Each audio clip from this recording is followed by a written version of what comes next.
بحبل اللہ جمیعا ولا تفرقوا. بہت غور سے سنیں، متوجہ ہو جائیں. اللہ کی رسی کو مضبوطی سے تھام لیں. ایک ہے حبل اللہ، اللہ کی رسی. اس سے پہلے کیا کہا گیا؟ یہ دیکھیں یہاں پر، قُلْ يَا أَهْلَ الْكِتَابِ لِمَ تَصُدُّونَ عَنْ سَبِيلِ اللَّهِ. یہاں حبل اللہ ہے، اللہ کی رسی، اور یہاں ہے سبیل اللہ، اللہ کا راستہ. دونوں کا معنی سمجھ لیتے ہیں. پہلے وہ سبیل اللہ کا معنی سمجھ لیں، پھر ادھر آتے ہیں. ما معنی سبیل اللہ؟ اللہ کا راستہ. اللہ کا راستہ کیا مطلب؟ اللہ کا راستہ، سبیل کی اضافت اللہ کی طرف کی گئی ہے. اللہ کا راستہ، جی اللہ کے راستے کا کیا مطلب؟ ایک مطلب تو اس کا ہے لہو معنیان، دو معنی ہیں اس کے. ایک تو یہ کہ ھذا طریق وضعہ اللہ، اللہ تبارک و تعالی نے اس راستے کو بنایا ہے، یہ مطلب ہے. تو ہوا اللہ کا راستہ، یعنی اللہ نے اس راستے کو بنایا ہے. اچھا، اور دوسرا معنی ہے سبیل اللہ الموصل الی اللہ، یہ راستہ اللہ کا ہے. کیا مطلب؟ اللہ کا راستہ، یہ اللہ تک پہنچنے والا راستہ ہے. جی اگر اس راستے سے ہٹے تو پھر اللہ تک نہیں پہنچ سکتے. اچھا، اب یہ سبیل اللہ کیا ہوتا ہے؟ کون سا راستہ؟ ممیز کر کے بتائیے، ڈیفرینشیٹ کیجئے، ڈیفرینشیٹ کیجئے. یہاں ڈیفرینشیٹ کیا گیا اس کو. کس کو؟ سبیل اللہ کو ڈیفرینشیٹ کیا گیا، ممیز کیا گیا.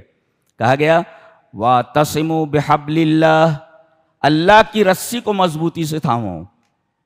حبل اللہ کہہ کر کے اشارہ کیا گیا کہ دنیا میں حبال کثیرہ، دنیا میں بہت ساری رسیاں ہیں، اور ہر آدمی یہ بتا رہا ہے، یہ پکار رہا ہے، آؤ اعتصموا بحبلی، میرا راستہ پکڑو، میری رسی پکڑو. ہر آدمی بول رہا ہے.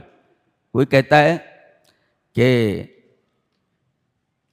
شیخ عبد القادر جیلانی کی رسی پکڑ لو، جنت میں چلے جاؤ. چشتی صاحب کی رسی پکڑ لو، جنت پہ پہنچ جاؤ گے.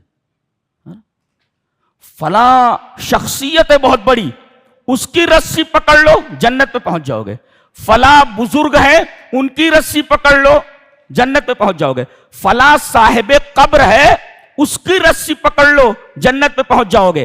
اللہ نے فرمایا فی الدنیا حبال کثیرہ، دنیا میں رسیاں بہت ہیں، یہ ساری رسیاں جنت تک نہیں لے جاتی ہیں. صرف ایک ہی رسی ہے جو اللہ تک لے جاتی ہے، وہ اللہ کی رسی ہے. حبل اللہ ممیز کر دیا گیا، ڈیفرینشیٹ کر دیا گیا، اللہ کی رسی. اور اللہ کی رسی کون سی رسی ہے؟ جی رسول نے اس کی تشریح کر کے بتایا کہ یہ قرآن ہے. جی طرفہ بِأَيْدِيكُمْ وَطَرَفُهُ بِيَدِ اللَّهِ، طرفہ بِيَدِ اللَّهِ وَطَرَفُهُ بِأَيْدِيكُمْ، یہ رسی ہے. اللہ کے رسول صلی اللہ علیہ وسلم نے ارشاد فرمایا کہ اللہ کی رسی کیسی ہوتی ہے؟ ایک رسی یہ اللہ کے ہاتھ میں ہے، ایک کنارہ، ایک رسی کے دو کنارے ہیں. طرفہ بِيَدِ اللَّهِ، اس کا ایک کنارہ اللہ کے ہاتھ میں ہے، طرفہ بِيَدِ اللَّهِ، وَطَرَفُهُ بِأَيْدِيكُمْ، اور ایک کنارہ تمہارے ہاتھ میں ہے. تو جس کا دوسرا کنارہ اللہ کے ہاتھ میں ہو وہی رسی حبل اللہ ہے، وہی اللہ کی رسی ہے جسے حدیث میں بیان کیا گیا ہے. جس کا ایک سرا اللہ کے ہاتھ میں ہے، یہ رسی ہے. اور آپ کو معلوم ہے، وہ تو ایک بچہ بھی بتا دے گا حبل اللہ کیا ہے. مثلا کوئی پھسلواں راستہ ہو، کوئی طریق زلیق ہو، کوئی پھسلواں راستہ ہو جس پر آدمی پھسل جاتا ہو، اب وہاں تک جانا ہے چڑھ کر کے، اور راستہ پھسلواں ہے، کیا کریں گے آپ؟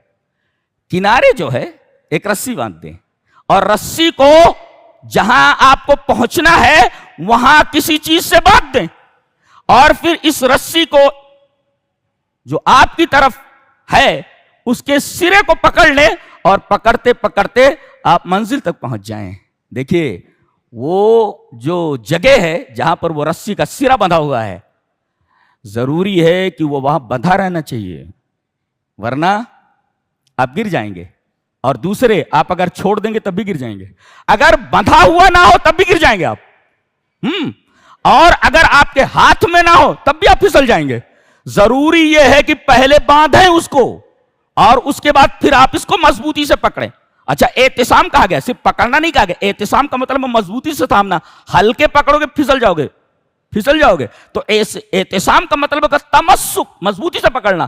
اگر رسی کو آپ نے ڈھیلا پکڑا گر جائیں گے آپ، رسی کو مضبوطی سے پکڑو اور پہلے وہاں باندھو۔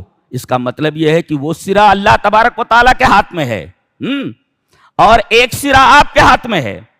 یہ رسی قرآن حکیم ہے، ایک سرا اللہ کے ہاتھ میں اور ایک سرا تمہارے ہاتھ میں ہے۔ تو اب اس کو مضبوطی سے پکڑو، ڈھیلا پکڑو گے تو پھسل جاؤ گے، اور یہ رسی پکڑ کر کے آپ اللہ تک پہنچ جائیں۔ اس لیے کہ طرفہ بیدیکم و طرفہ بید اللہ، اس کا ایک کنارہ اللہ کے ہاتھ میں اور ایک کنارہ تمہارے ہاتھ میں۔ ھذا حبل اللہ۔ اور دنیا کی جتنی بھی رسیاں ہیں یہ منزل تک نہیں لے جاتی ہیں، ساری کی ساری رسیاں منزل سے آدمی کو دور کر دیتی ہیں۔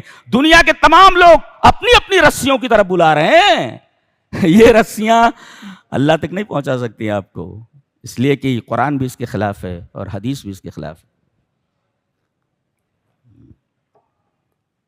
تو آپ ایکسپلین کر لیں گے حبل اللہ کی؟ کوئی بتائے سبیل اللہ کیا ہے تو آپ بتائیں گے حبل اللہ۔ اچھا، حبل اللہ اللہ کا راستہ، اللہ کی رسی ہے۔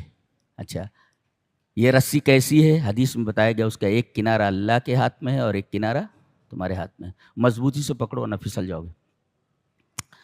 وَاعْتَصِمُوا بِحَبْلِ اللَّهِ جَمِيعًا، اور ایک آدمی نہیں، سب مل کر کے، سب سے کہا جا رہا ہے، ہاں یہ نہیں کہ فلاں صاحب پکڑ لیں، فلاں صاحب پکڑ لیں، فلاں، تم سب، all of you، جمیعاً، all of you، nothing exception، کوئی بھی یہاں پر استثناء نہیں ہے، بلکہ سب مل کر کے پکڑو۔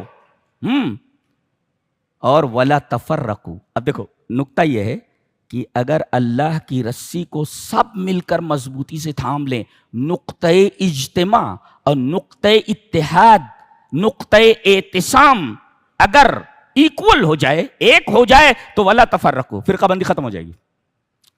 اس کا مطلب یہ ہوا کہ ہم جو فرقوں میں بٹے ہوئے ہیں، بنیادی وجہ یہ ہے کہ ہم نقطۂ اجتماع قرآن اور سنت کے اوپر جمے ہوئے نہیں ہیں۔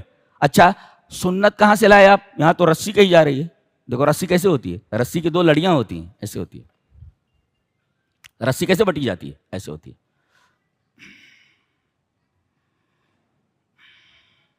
ایسے ہوتی ہے رسی، یہ رسی ہوتی ہے، یہ اس کی دو لڑیاں ہوتی ہیں، یہ قرآن ہے، یہ سنت ہے، ایک ٹیکسٹ ہے، اس کا ایکسپلینیشن ہے، ایک متن ہے، ایک شرح ہے، اس کی دونوں ایک دوسرے سے جدا نہیں ہو سکتے۔ متن اپنی شرح سے اور شرح اپنی متن سے کبھی جدا نہیں ہوتی۔ رسی دو لڑیوں کا نام ہے، لہذا رسالت القرآن و رسالت الحدیث کلاہما سیان، دونوں کے دونوں برابر ہیں، جی دونوں برابر ہیں۔ تو اب قرآن و سنت کو نقطۂ اجتماع بنا لو کہ یہیں پر سب کو آ جانا ہے، جمیعاً، all of you، ادھر آ جاؤ، ولا تفرقوا، اختلاف فوراً ختم۔ گویا کہ مسلمان خود اختلاف کو ختم نہیں کرنا چاہ رہے، کیوں؟ اس لیے کہ وہ نقطۂ اجتماع قرآن حکیم اور سنت کے اوپر نہیں آنا چاہ رہے، اس نقطے پر کوئی آنے کے لیے تیار نہیں۔ کیوں؟ اس لیے کہ انہوں نے الگ الگ رسیاں بنا رکھی ہیں، یہ وجہ ہے، یہ گمراہی کی وجہ ہے، یہ تفرق کی وجہ ہے۔ اور جہاں تفرقہ آ جائے وہاں پر جانتے ہیں کیا حالت ہوتی ہے اس قوم کی؟ وہی حالت ہوتی ہے جو حدیث میں بتائی گئی کہ جیسے دسترخوان لگا ہوا ہو، قسم قسم کے کھانے ہوں اور پوری دنیا اس کھانے کے اوپر ٹوٹ پڑے، یہی حالت اس امت کا ہے۔ کیوں؟ اس لیے کہ نقطۂ اجتماع سے ہٹ گئی ہو۔ بہت بڑا قانون بتایا گیا ہے، یہ قانون ہے، یہ اعتصام بحبل اللہ جمیعا، all of you، کوئی بھی ادھر ادھر نہ جائے، نقطۂ اجتماع پر جمع ہو جاؤ، ولا تفرقوا، تفرقہ فوراً ختم۔ اس کا مطلب خود امت مسلمہ اس تفرقے کو ختم نہیں کرنا چاہ رہی ہے، کیوں؟ اس لیے کہ ان کے پاس الگ الگ رسیاں ہیں۔ یہ رسیاں کہاں سے آئیں؟ کس نے بنایا ان رسیوں کو؟ رسی تو ایک ہی ہے اللہ تک پہنچنے کے لیے، حبل اللہ۔ اور حبل اللہ کیا ہے؟ جس کا ایک سرا اللہ کے ہاتھ میں اور جس کا ایک سرا بندوں کے ہاتھ میں ہے، اور وہ قرآن و سنت ہیں، وہ دونوں، یہ ہے حبل اللہ۔ تم نے الگ الگ رسیاں بنا رکھی ہیں اور الگ الگ رسیوں کی طرف بلا رہے ہو، نقطۂ اجتماع تو تم نے خود ختم کر دیا وہاں، تو پٹو گے نہیں۔ دنیا میں تمہاری بربادی کی واحد وجہ یہی ہے کہ تم نے نقطۂ اجتماع کو چھوڑ دیا، وہاں سے تم ہٹ گئے ہو، تم وہ نقطے کو, پوائنٹ کو تم نے چھوڑ دیا ہے, اس کا جو نیوکلیس ہے وہاں سے ہٹ گئے ہو تم. وَاعْتَصِمُوا بِحَبْلِ اللَّهِ جَمِيعًا وَلَا تَفَرَّقُوا. اللہ اکبر. ہاں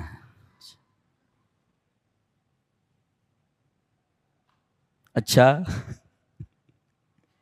ایک نقطہ اور بتایا جا رہا, بڑا عجیب و غریب, کہ ٹھیک ہے ہماری رسی الگ ہے, ہماری رسی الگ ہے, ہماری رسی الگ ہے. یہ بہت پیاری بات کہنے جا رہا ہوں میں قرآن حکیم کی, یہ اس ٹکڑے کی روشنی میں بہت عجیب و غریب بات ہے, شاید آپ نے کہیں سنا نہ ہو. میں اپنی رسی پکڑے ہوئے ہوں, بھائی تم اپنی رسی پکڑے رہو, اے بھائی تم اپنی رسی پکڑو, اے بھیا تم اپنی رسی پکڑے رہو, تمام لوگ اپنی اپنی رسی پکڑے رہو اور پھر جمع ہو جاؤ. اللہ نے فرمایا ایسا نہیں ہوتا, یہ تو تم بدن جمع ہے, قلب جمع نہیں ہے. جی, اور نقطہ اتحاد کے لیے بدن کا جمع ہونا کافی نہیں ہے بلکہ دل کا جمع ہونا کافی ہے, ضروری ہے. اس لیے اللہ نے فرمایا فَأَلَّفَ بَيْنَ قُلُوبِكُمْ, تمہارے بدنوں کو نہیں تمہارے دلوں کو اس نے جمع کر دیا ہے. اللہ اکبر. گویا کہ تَحْسَبُهُمْ جَمِيعًا وَقُلُوبُهُمْ شَتَّىٰ, تم سب بدن کے اعتبار سے دکھائی دیتے ہو کہ اکٹھے ہو جاؤ گے, لیکن تمہارے دل تو مختلف ہے نا. تب جب دل مختلف ہیں تو اتحاد نہیں ہوتا. جی, اگر بدن جمع ہو جائیں تو اتحاد نہیں ہوتا. حقیقی اتحاد کے لیے ضروری ہے کہ قلوب جمع ہوں. فَأَلَّفَ بَيْنَ قُلُوبِكُمْ, هذه نقطة عظیمہ, یہ بہت عجیب و غریب نقطہ ہے. سب اپنے اپنے مسلک پر ڈٹے رہو, سب اپنی اپنی رسیاں پکڑے رہو اور کہو ہم سب مسلمان ہیں, اور اب کیا کرتے ہیں ہم سب متحد ہو جاتے ہیں. لا لا لا لا لا, اصل اتحاد بدن کا نہیں, اصل اتحاد قلوب کا ہوتا ہے, دل جمع ہو جائیں. تحسبهم جميعا وقلوبهم شتى, منافقین نے کہا تھا یہودیوں سے ہم تمہارے ساتھ ہیں. ہاں, اللہ نے فرمایا تحسبهم جميعا وقلوبهم شتى, تم ان کے بدن کو جمع دیکھ رہے ہو لیکن ان کے دونوں کے دل الگ الگ ہیں. یہودیوں کا مسلک الگ ہے اور منافقین کا مسلک الگ ہے. بظاہر یہ تمہارا ساتھ دے رہے ہیں لیکن وقت پڑنے پر ایک دوسرے کے ساتھ دینے سے گریز کریں گے, بھاگ جائیں گے. یہ کتنی عجیب و غریب حقیقت بیان کی گئی ہے. اللہ